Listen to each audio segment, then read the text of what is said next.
Crisis at the southern border is having a major impact on a rural Texas county. The Terrell County Sheriff's Office has recently encountered several large groups of migrants despite difficult terrain that includes steep hills, canyons, and cliffs. Let's bring in the sheriff there, Thaddeus Cleveland. Great to have you here, Sheriff. You grew up there. This is your home. Why is now different than at other times that you've witnessed in the past?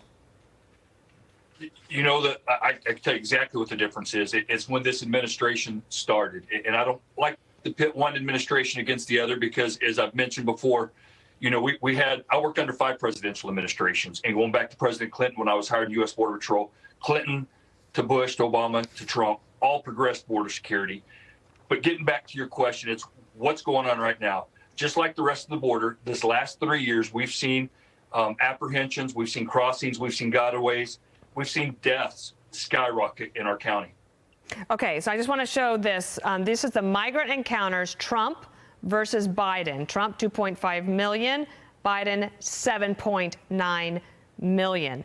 And then the Border Patrol says this in terms of arrests in fiscal year 2024, 6,400 with criminal convictions, and 178 of those have gang affiliations.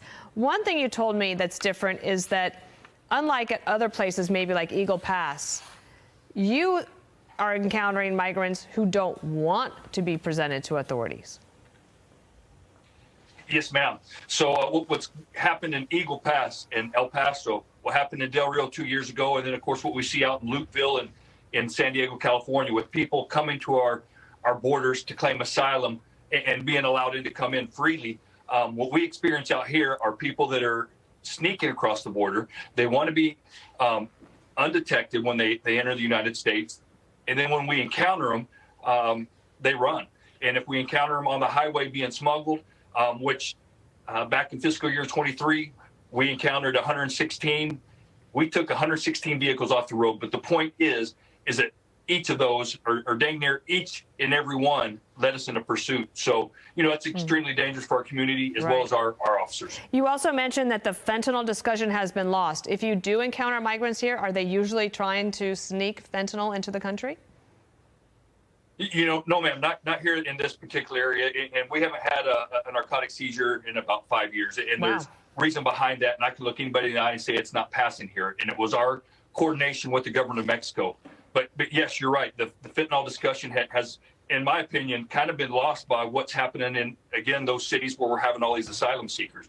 But let me tell you what, you know, when we talk about politics, and there's no politics in grief, but unfortunately, you know, for those smuggling the dangerous drugs such as fentanyl into our borders, you know, that's a political affair. And it's a shame and it's sad because thousands, hundreds of thousands of Americans are dying. We are watching right now, screen left. These are migrants, apparently, that are wading through the river, trying to figure out a way if there's a way to get through. But the state of Texas has the razor wire there. Let me give you a last word about photo ops that politicians come and take down at the border, but nothing gets solved. You know, and I've participated in some of those, and not just politicians. Many others come to the border. They say that, hey, we've seen it, we understand it. Well, I'll tell you what, I've lived it my entire life, other than my time in the United States Air Force and my time at headquarters Border Patrol in Washington, D.C. When you're down here living it, you're affected by it. Our landowners, our citizens, you know, this is the federal government's responsibility. And I have to say what Governor Abbott has done along the border and that barbed wire you saw, and out here in my county specifically, with the help of DPS troopers, Texas Parks and Wildlife game wardens, and Texas military forces, what he's doing along the border is just tremendous, and we're grateful. Sheriff Cleveland, thank you. Let's stay in touch.